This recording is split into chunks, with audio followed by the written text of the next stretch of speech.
Magandang tanghali po sa inyong lahat. This is Channel Reds na naman. At ngayon nakakabalik na tayo sa ating Yorme's Choice Profiles dito sa Distrito 6. Ayan. So, ngayong araw ay kasama natin, medyo makulimlim ngayon, Doc, no? Oo, makulimlim. Si Doc, minsan-minsan lang ito nakakatsyempo, sobrang busy nito eh. Doc Mercado, kamusta po kayo? Okay naman. So far, ini-enjoy natin ang ating mga ginagawa. So Doc, hindi ka pa nakakatulog ng straight? Medyo bawas. Bawas yung To be tulog. honest, siyempre. Medyo bawas ng konti. Pero may magandang balik yan. Yung pagsisikap. May awan Diyos. Yun. Doc, matanong ko lang, Doc. Saan ba nagsimula si Doc Mercado? Saan galing? Actually, to be honest, ang katotohanan, hindi naman ako talaga taga rito sa punta. Siyempre, naging partner si Doktora. So, siya yung tunay na lehitimong taga rito sa Punta Santa Ana. So, since naging kami naging mag-asawa na. So, dito kami natira sa bahay ng aming ng nanay niya. So, ako po ay isang private dentist. Opo. So, dito ako nagkaroon ng clinic. Dito kami naghahanap buhay ni Doktora. Hanggang sa dumating yung punto na may nagyaya ng mga kaibigan ko rito. Dok, ano kaya akong tumakbo kang chairman? Sabi ko, teka, parang pag-aralan natin. Kasi hindi ako nagsimula sa tanod, assistant sweeper o kagawad. Kinukumbinsa ko ng aking mga kaibigan dito na tingin ko, Dok, parang subukan kaya natin pumasok ka sa public service. Isang chairman. Sabi niya, teka, pag-aralan muna natin. So, paikliin natin ang kwento. Nag-try ako.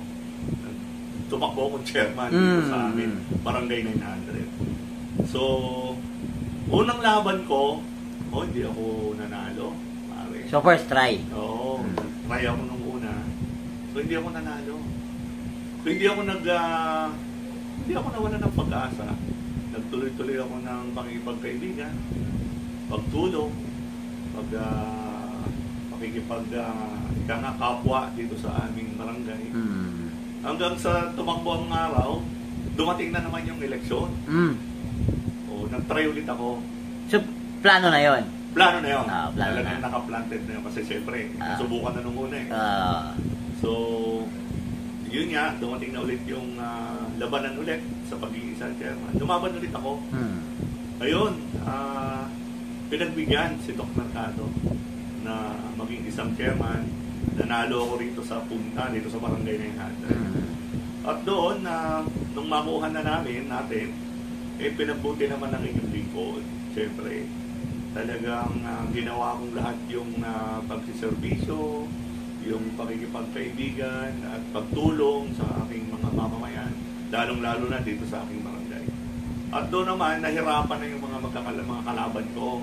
Hindi na niya makuha sa amin hanggang sa umabot na ako sa 3 termino. Wow! Oo. Ato pare, sa totoo lang, magiging isang honest lang tayo. Ako lang po yung chairman na nakatapos ng termino dito sa barangay, dito sa aming barangay, na Barangay 900. 2 beses din akong nabigyan ng award. Oo, ng City Hall. Good Governance at saka Barangay Chairman Outstanding. Oo. At doon sa pagtakbo ng panahon na yon, nagustuhan din tayo ng panahon ni Era. Yes. Pinatakbo tayong direktor ng Liga. I remember that time. Kabuuan na yun, mga chairman sa buong Maynila. Siyempre, nag-try ulit tayo, opportunity. Napakabait naman ng Panginoon at nabigyan ng isang pagkakataon na tiwala rin ng mga chairman sa buong Maynila. Nanalo tayong isang direktor ng Liga sa buong kabuuan. Number 2 tayo sa buong Maynila na direktor ng Liga ng mga barangay. So doon, patuloy na parang yung bang napasok tayo sa politika. Kumbaga hindi ka nakakalas. Hindi na, tama ka.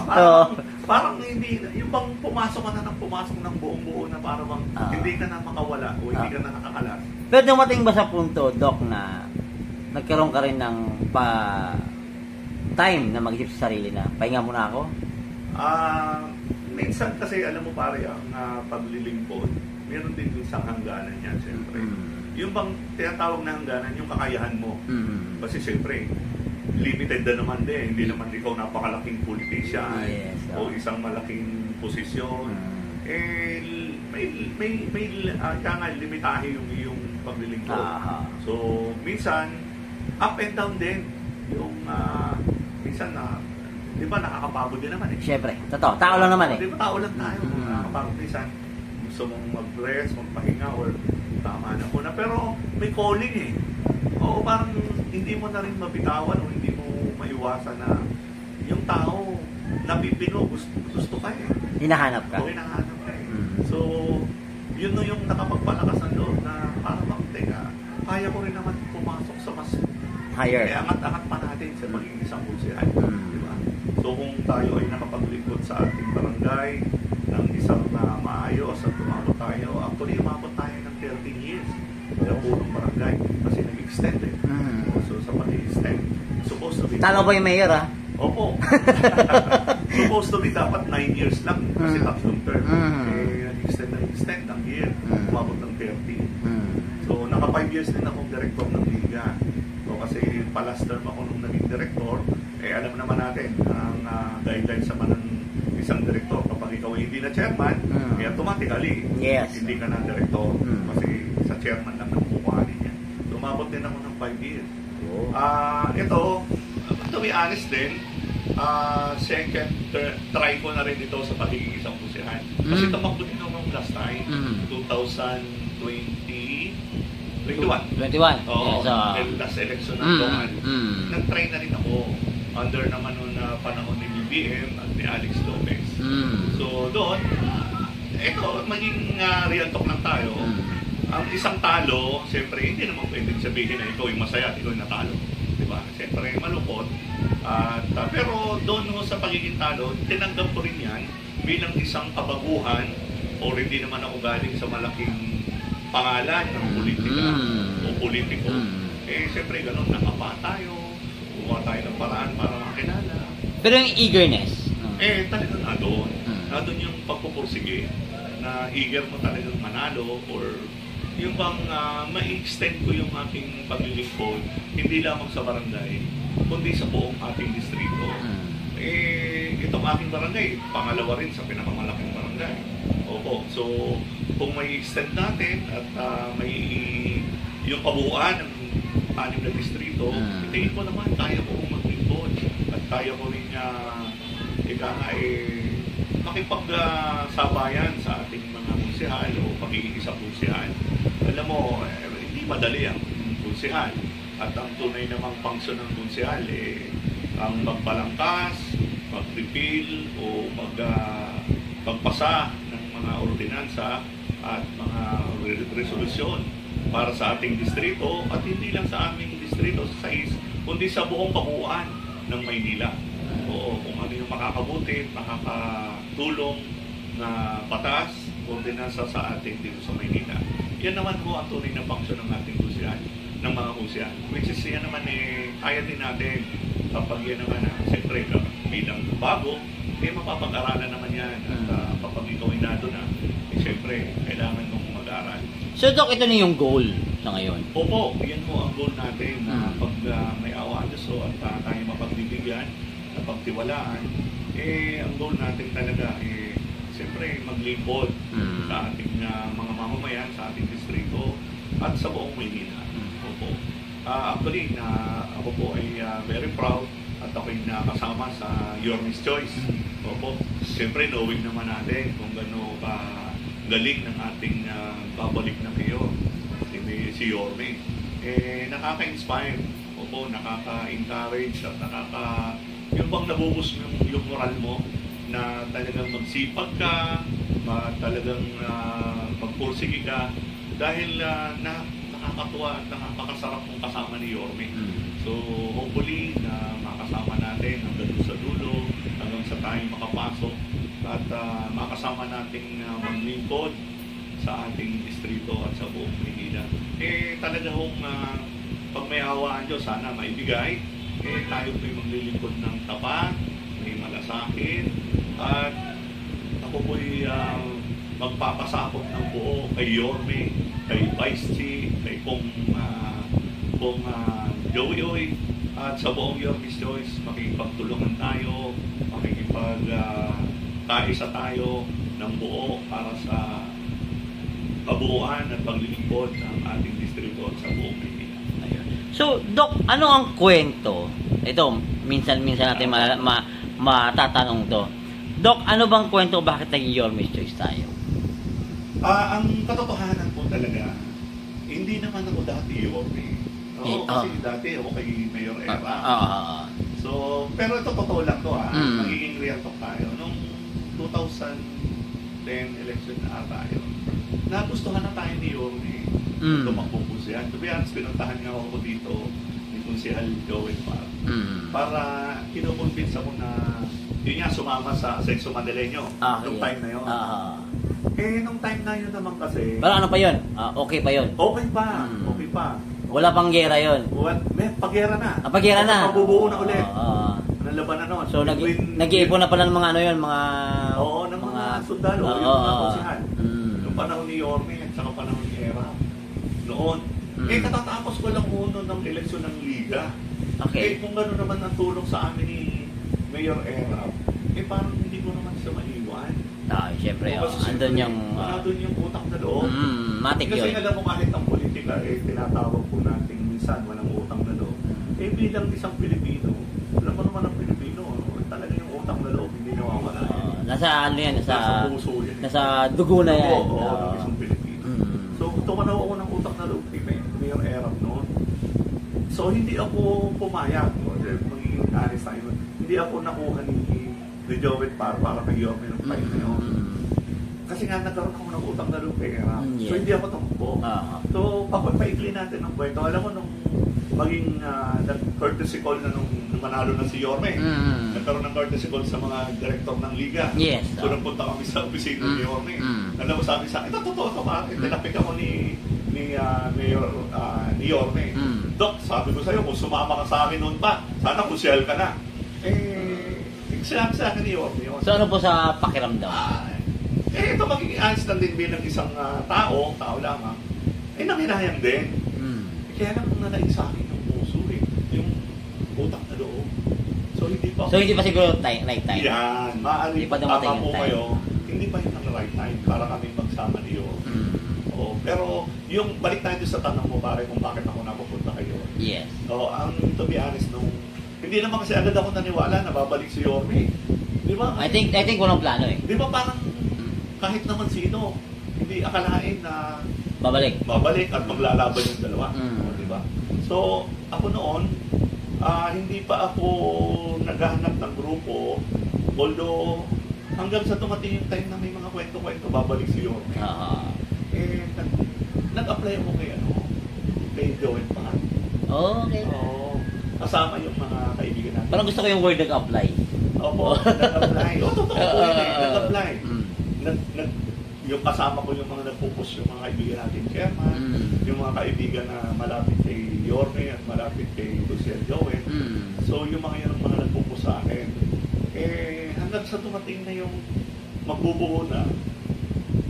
Ito na ba yung Ocean? Before pa yung Ocean. May pumunta si Luciel Joel. Kasama niya yung kanyang kasamang driver at hindi kasama pa ata. Nag-usap kami sa barangay po. Sabi niya, Dok, kinukonsider ka ni Yorme, pasok ka na. Yun. So nakita talaga ni Yorme yung potensyal. Siguro naman. Yung sipag at galing mo. Oo naman, siguro. Kasi, sana all. siguro naman, pare, before naman ako tanggapin siguro ni Yorme. Ang deciding factor naman yan, siyempre si Yorme. Hindi lang si Konsehal Joel. O hindi yung mga nagpupus ng mga konsehal. Siyempre, ang tunay na mag-decide niyan, si Yorme. Ang kwento sa akin, nagkwentuhan daw sila ni Kuya Elmer, sinabi daw niya, yung Doc Mercado, okay yun na. Okay ba sa iyo yun? Boss, sabi ni Kuya Elmer. Baka nagkamali sila, baka artista yung mini-mini na, hindi naman. Merkado, may artista merkado eh, baka yun yung iniisip eh. Oo. Sabi ni Kuya Joel, ito kwento niya, nung bagitin ni Kuya Joel kay Yorme, agad sinabi niya, puntahan mo na.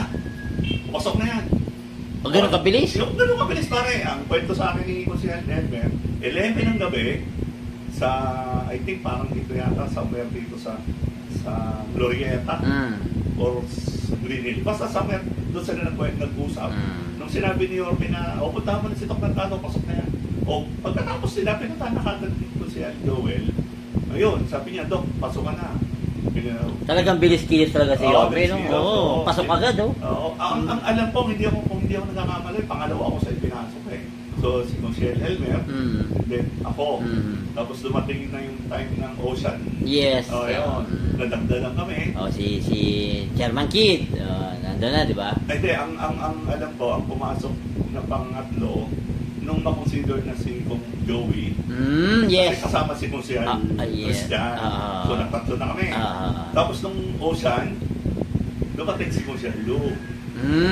Nag-apat na kami. So, dalawa na lang. Kasi ang expectation sila kay Lou na sa other side. So, may dalawang kulang.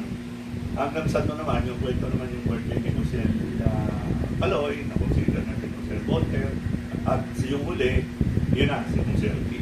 Doon na nabuo yung anim na Yorme's Choice ng 63. So, ganun kabilis yung transition, no? Oo. Actually, parang walang maraming usapan. Wala. Yun na yun eh. Bilis. So, Doc, dahil nasa Yorme's Choice ka na, ano ang mga unang-unang bagay na nagbago at natutunan mo? Alam mo, lagi ko po kasi consider din yung nakaraan ako nung tumakbo ko nung nakaraan. Napakalaki po ng difference between noon, pagtakbo sa ngayon. Kasi sabi ko nga kanina, nakaka-encourage si Yorme. Kasi si Yorme may plano. Solido. Yes, may mga sistema. Pero sinusunod na objectives na ito yung gagawin. So, dito sa pagiging isang Yorme's Choice, dito ko nadama yung tunay na napakaganda ho ng sistema at ang laki ho ng tulong ni Yorme talaga sa akin particular. Kasi yun nga po, ang dami niyang programa, ang dami niyang mga plano na siyempre bilang krusyal na tumatakbo, kami po na nakikita ng mga tao, na i-expose ng mga tao. So, at saka ni Kong Joey, yung mga programa din ni Kong Joey, dahil yung mga pabigo or yung mga karaman, kami po ay nakaharap sa mga tao. So, at least, yung pala yung Doc Mercado, yung pala yung Coach Mercado, napapakinig ko lang. Akala ko nung unang rinig ko Doc Mercado, sabi ko, ano ba ito ni Jenny Lynn Mercado? Baka tatay ito. So, yun ho ang talagang nakaka-encourage dahil ang ganda ho ng sistema ni Yorme, yung plano. Yung bang plano ng pagtakbo, and then yung, siyempre yung overlook tayo, siyempre yung plano ni Yorme sa Manila. Yes. Yan ang napakaganda. So yung mga plano mo, at plano nila ni Yorme, at plano nila ni Kong Joey, pag nagkasabay-sabay lahat yan, more benefit sa ating mga kababayan. Kaya ako po ay nagsisikap, nananalangin, dahil gusto ko silang makasama sa konseho. Sana mapagtiwalaan tayo ng mga mamamayan dito sa ating distrito dahil wala naman po tayong maitim na hangarin dito. Professional naman po tayo. Hindi po sisirahin ang ating pagkatao kung pagiging isang professional para lang masira dito. So, ako po ay tuwang-tuwa talaga ako ay nakasama sa Yorme's Choice. May awa ang Diyos. May awa ang Diyos po. Doc, message for all the people of District 6. Ayan, opo. Muli po ako po ay naniniwala na unang-una ang Panginoon. Pangalawa, syempre, ang mga mamamayan ng District 6. Sana po ako po inyong masubukan. Ako po inyong itry. At ipapangako po sa inyo na ako po yung maglilingkod ng isang tapat, may takot sa Diyos, at may puso at may malasakit na paglilingkod sa ating distrito. Huwag na ho natin paghiwa-hiwalay ng your choice. Opo, kung maaari, straight na lang natin. Opo, kasi yung bilis-kilos ni Yorme, pabalik na yan eh. So kung kami po ay magkakaisa at sasama-sama, eh, ganun pa rin ang mas mabilis at mas bilis-kilos ang mangyayari at ang mga plano ni Yorme ay mabilis po nating makakaptan yan para sa ating mahal na Maynila at mahal na distrito. Lalo-lalo na po ang distrito ko, Distrito 6. Kaya sumakay tayo sa bangka ng Yorme's Choice. So, patawid ng punta. Dok, maraming salamat po sa time. It's been a while na talagang matagal natin plano to. No? Yes, so, Dok, maraming salamat. Doc Mercado po ng Yorme's Choice ng Distrito 6, mga kaibigan. Maraming salamat po. May awan Diyos. God first po. Thank you very much. God first, Doc. God first. Yeah, thank you, Doc.